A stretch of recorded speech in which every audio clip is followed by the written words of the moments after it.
Hello, it's Leslie here. Today I'm going to look at two items or components.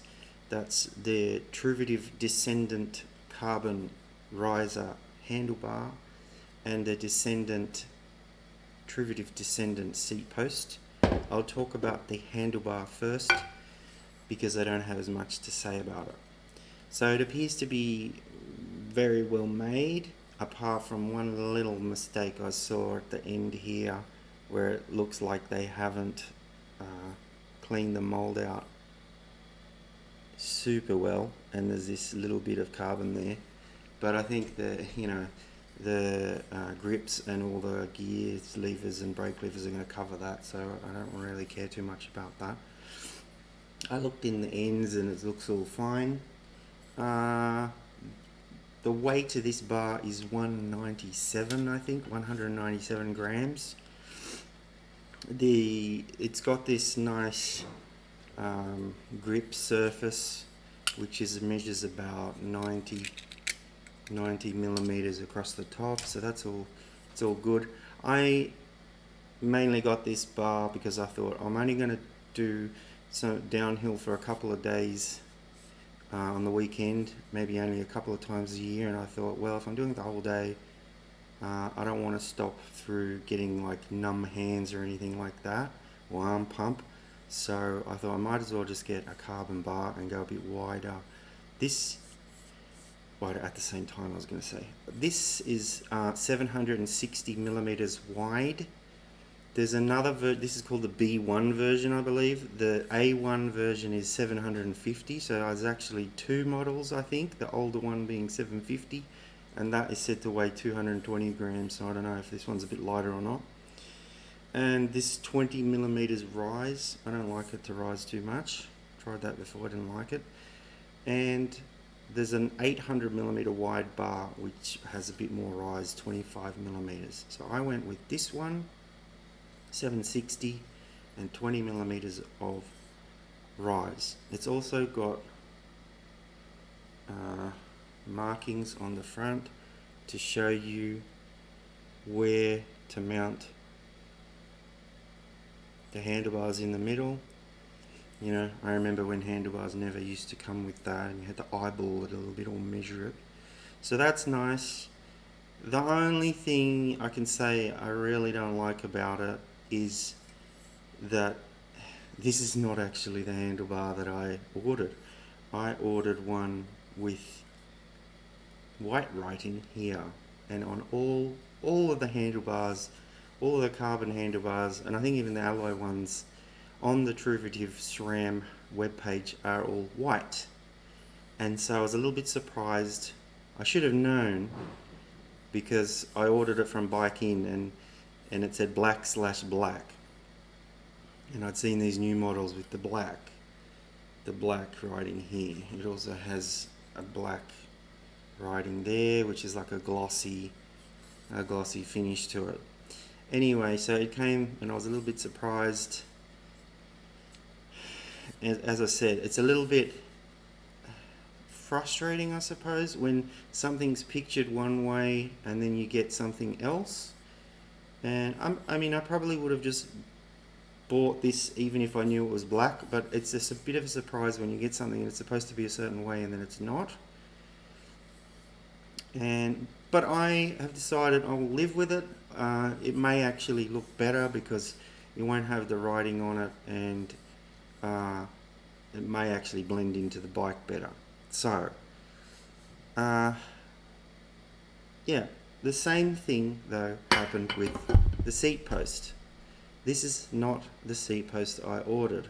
I ordered a seat post that had like a flange around here, and it was an even steeper angle, because I have a bike that has a very slack seat tube angle. So, yeah. Anyway, this is not the seat post that I thought I was getting. And anyway, so it comes with a couple of steel bolts. These are the kind of bolts, the chrome plated bolts that rust, so I just replaced them with some stainless steel bolts already. And you know, the handlebar I'd probably buy again, even though it's black and I expected white. I'd probably just live with that, and just I would buy it again if something happened to it. Say I got stolen or whatever, I'd probably just, and I got an insurance payout. Say would I buy it again? Yes, I'd buy it again.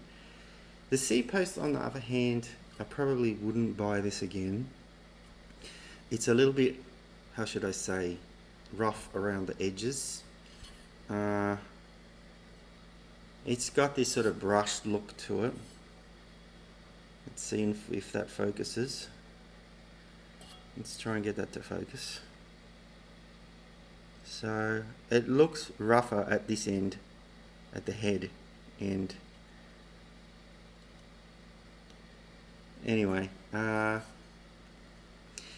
main gripe I have with it is I actually look down the end of it, and it looks like, if you look down the end, it looks like it's just an ordinary round seat post with an even thickness, wall thickness. But actually, from about there up, it has an oval interior, a bit like Thompson posts and some other posts. So they have it has that oval interior. But the way they've gone about it, you can't see that at the end.